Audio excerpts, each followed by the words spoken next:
everyone, and welcome to another episode of Radiance Central, and I'm your host, Natasha St. Michael, and thank you so much for joining me. So today I'm going to give some tips on dental care and gum care, and also give some natural remedies and some advice for specific problems. First, though, I'll go through the basics of just having good dental and oral or gum hygiene.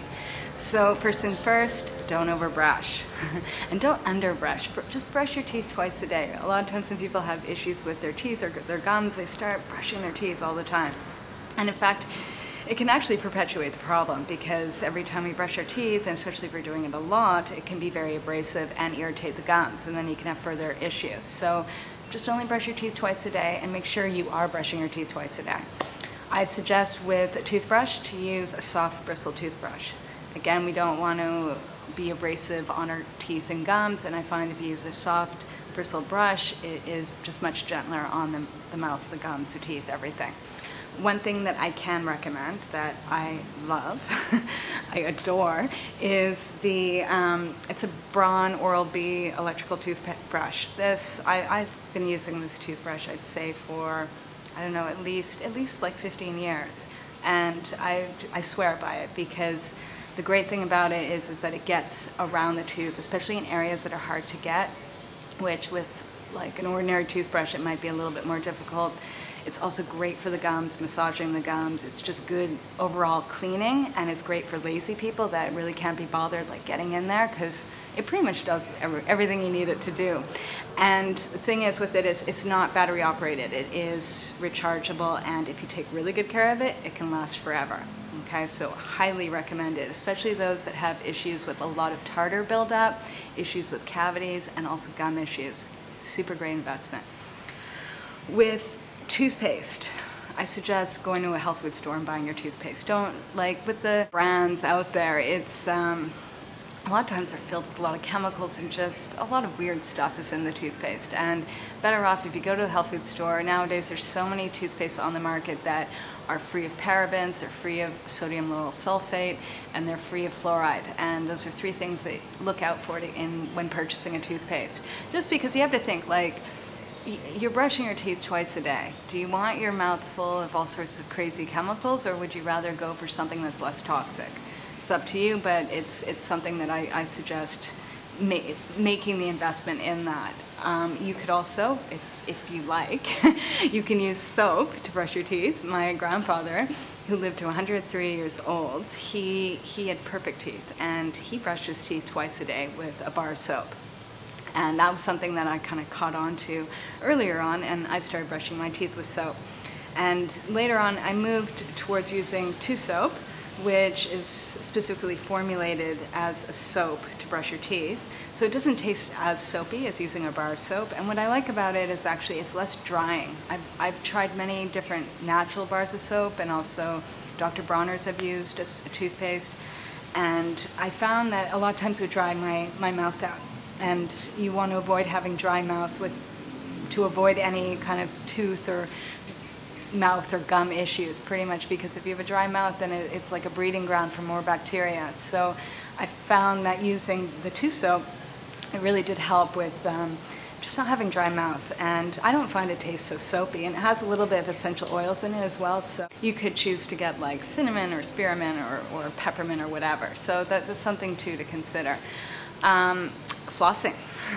Floss once or twice a day, every day. Flossing is super important. A lot of times people skip this, and I find it is like essential. Okay, if you want to have healthy gums and good teeth and no cavities, you gotta floss. Gotta floss.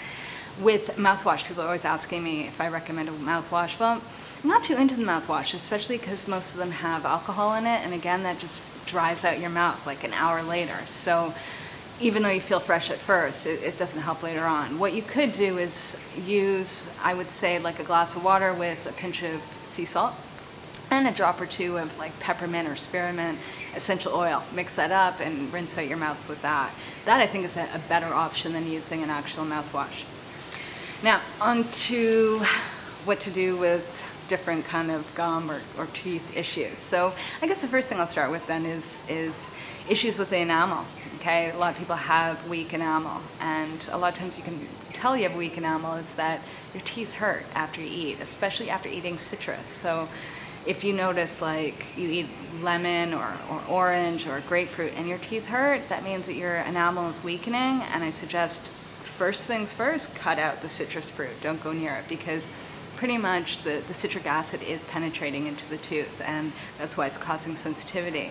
How you can build up the enamel is by increasing the greens in your diet. Very important. Greens and also seaweed and sea vegetables. So if you can get in any kind of vegetable, any kind of green, any kind of seaweed, the more the better. And that will definitely help to build up the bone, because our teeth are living bones. So the more minerals you have in your diet, the better. Also, I suggest too, if you have issues with your teeth, any kind of teeth issues and like constant issues and a lot of cavities and a lot of plaque, is stay away from sugar. Just stay away from it. Like, stay away from processed sugar, and especially sugary drinks like soda, like fruit juices, things like that. A lot of times people ask me, well, should I be also cutting out fruit? And I'm like, you know what, just start first with the processed sugar, then later on worry about the fruit. But I find in general, once people sort of cut out most of the processed sugar out of their diet, they do much better, and they don't have to worry about the fruits. So go with that, avoid the fruit juices, the sodas, and if you do have that, then rinse out your mouth after you have it. Like, a lot of times people drink like a smoothie all day or juices all day, and in that case is that you have to think that, like, you know, the sugars, the fruit, even the fruit sugars are coating your mouth. So try and have it as a meal and rinse out your mouth afterwards with just water. Don't brush your teeth after every time you have a juice. Also, with any kind of dental issue, especially the weakening of the enamel, and also just weakening teeth that are becoming maybe brittle, or just issues with the teeth itself, I can suggest drinking nettle tea.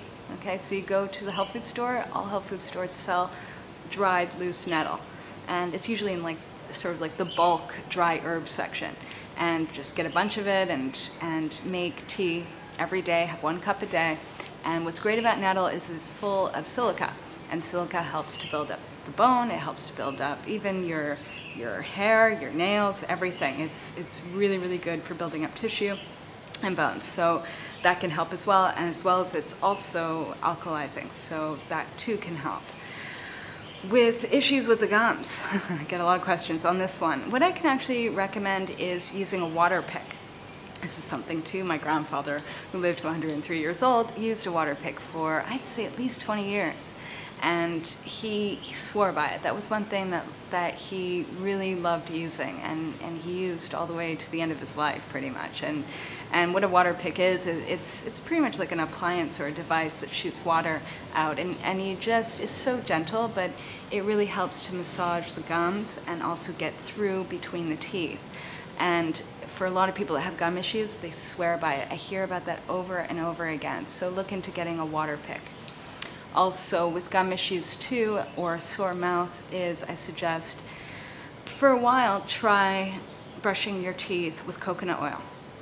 And what's great about coconut oil is that it's extremely soothing on the teeth, especially if someone has sore gums, sore teeth, things like that, teeth sensitivity.